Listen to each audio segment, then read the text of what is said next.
नमस्कार दोस्तों, CSEET वाले स्टूडेंट्स के लिए एक अपडेट आई है। पहले मैं वो अपडेट बता देता हूँ। अपडेट क्या है? अपडेट ये है कि जो नवंबर 2020 के CSEET के जिनके एग्ज़ाम होने हैं वो 28 नवंबर को होंगे वो वाले एग्ज़ाम। और नवंबर 2020 में अगर आप एग्ज़ाम देना चाहते हैं CSEET का, तो उसके लिए आप रजिस्ट्रेशन करवा सकते हैं। 27 October is the last date. Registration कैसे करवाते हैं CSEET में, उसका लिंक और उस वीडियो का डिस्क्रिप्शन में आपको लिंक मिल जाएगा। एंड CSEET आपकी जानकारी के लिए बता दूं, फर्स्ट स्टेज है CS कोर्स का। और दूसरी जो सबसे इम्पोर्टेंट न्यूज़ है वो ये है कि जो बच्चे जिनका CSEET का एग्ज़ाम अगस्त में होना था, मतलब जो स्टूडेंट ने 27 जुलाई 2020 तक अपनी आप को CSEET के लिए रजिस्टर करवा लिया है, वो 29 अगस्त को ही अपना एग्ज़ाम देंगे। वो पोस्टपोन नहीं हुआ है। और अब हम जानते हैं ये गाइडलाइंस कि आप 29 अगस्त को कैसे एग्ज़ाम, तो मैं आपको बता रहा हूँ कि आपको 29 अगस्त को एग्जाम कैसे देना है। देखिए यहाँ पे वो बोल रहे हैं कोविड-19 के चक्कर में जो भी एग्जाम CSEET का पहला जो ले रहे हैं, वो पहला एग्जाम ले रहे हैं भाई, ये डेस्कटॉप लैपटॉप से आप दे सकते हैं घर बैठे बैठे, या कहीं भी बैठ के दे दीजिए जहाँ भी आपको ठीक लगे, लेकिन दोगे लैपटॉप या डेस्कटॉप से। पहली चीज ये क्लेरिफाई कर दी है। Candidate shall not be allowed to appear through smartphone, ये क्लियर यहाँ पे बोल दिया है। मोबाइल और टैबलेट से आप नहीं दे सकते। इन view of remote mode the Viva voice portion जो इसमें होता था वो फर्स्ट CSET एग्जाम में नहीं होगा, जो 29 अगस्त को हो रहा है। कंप्यूटर बेस्ड जो MCQ पोर्शन है ऑनलाइन टेस्ट का जो होगा वो सेम रहेगा जैसे अभी था, वो सेम रहेगा। पेपर 4 जो इसका होता है उसमें टोटल 50 मार्क्स रहेंगे, जिसमें करंट अफेयर्स आएगा, आपका प्रेजेंटेशन एंड कम्युनिकेशन स्किल्स आपके आएंगी। ब्रेकअप भी इन्होंने यहाँ पे दिया हुआ है कि कितने क्वेश्चन आएंगे और उनके मार्क्स कैसे होंगे। अगला ये कह रहे हैं the modus operandi of for conducting the CSET through remote proctored mode is given in annexure, नीचे बताया गया। तो बेसिकली कह रहा है एडमिट कार्ड आपको मिल जाए दिन पहले, टेस्ट से 10 दिन पहले आपको एडमिट कार्ड दे दिया जाएगा।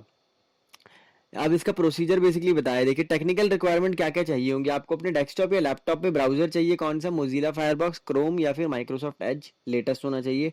रैम कम से कम 256 GB की तो होनी ही चाहिए। और ग्राफिक भी मिनिमम 64 MB का रिक्वायर्ड है। साउंड कार्ड मिनिमम रिक्वायर्ड है। जैक 3.5 mm का होना चाहिए। वेब कैम सबसे ही ज़रूरी जो मुझे लग रहा है कि यहाँ पे supporting minimum 320 to recording of colour, मतलब वेब कैम की। देखिए कंप्यूटर जिनके पास होता है वहाँ वेब कैम की रिक्वायरमेंट थोड़ी सी दिक्कत आपको हो सकती है, तो ये रिक्वायरमेंट आप देख लीजिएगा। इंटरनेट स्पीड 512 kbps की मिनिमम होनी चाहिए। और उसके बाद 1 Mbps की यहाँ पे रिकमेंडेशन इन्होंने दी है। और 1 GHz का प्रोसेसर होना चाहिए आपका। पावर सप्लाई अनइंटरप्टेड होनी चाहिए, ये ध्यान रखिएगा, कहीं बीच में अगर लाइट वाइट चली गई तो फिर दिक्कत हो जाएगी।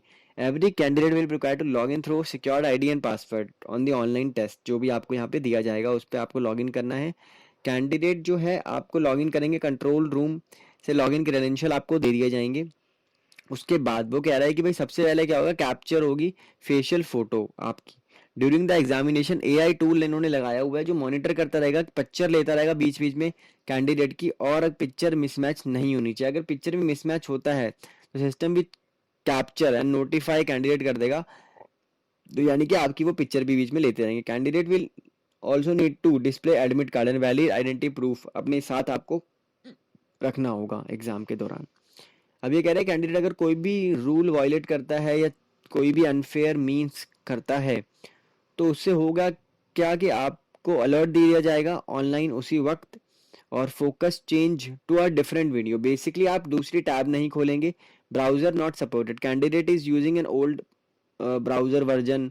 वेब कैम डिसेबल नहीं होना चाहिए। फेस आपका विजिबल होना चाहिए। सर्वल फेसेस, बहुत सारे फेस कैमरा में नहीं आने चाहिए, सिर्फ आपका। ऐसे नहीं आप दो बंदे बैठा लें अपने साथ और एग्जाम देने लग जाएं, तो वो भी नहीं होना चाहिए। फेस आपका मैच होगा। माइक्रोफोन म्यूटेड और volume is low, candidate has to muted the microphone, अपना जो माइक्रोफोन होगा वो म्यूट करके रखना होगा आपको। उसके बाद नॉइज वगैरह नहीं होनी चाहिए आपके पीछे। उसके बाद ये है कैंडिडेट को क्या, स्क्रीन रिकॉर्ड स्टॉप, मतलब आप अपनी स्क्रीन को रिकॉर्ड नहीं कर सकते। स्क्रीन डिस्प्ले कोई और नहीं होगी। फुल स्क्रीन मोड कैंडिडेट को डिसेबल कर दिया जाएगा, उसका फुल स्क्रीन मोड। उसके बाद लाइव प्रोटेक्टर होंगे इसमें आपके, जिसमें कि बोला गया है चैट वगैरह भी कर सकते हैं आप।